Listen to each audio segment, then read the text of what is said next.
video I'll be showing you how to use the Dometic touchscreen RMS series fridge. It works the same as the normal RMS series, it's just that it's on a touchscreen. It's a little bit different to use. To turn it on, we hold our finger on the power button. You don't need to press too hard, it is a touch sensitive panel, so you only need to make sure your finger's on it and it will recognise. To change the setting, we've got two arrows here. Just tap it.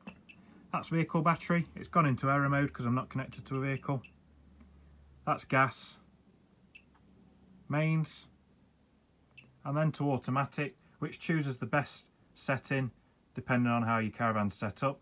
If you're plugged into mains, it will automatically go on to mains. However, if you lose the electric overnight, for example, it will switch to gas automatically and keep your fridge running. To set the temperature, you just press the temperature gauge. The more bars are lit up, the colder it is. On the inside, the fridge is exactly the same as the normal RMS series.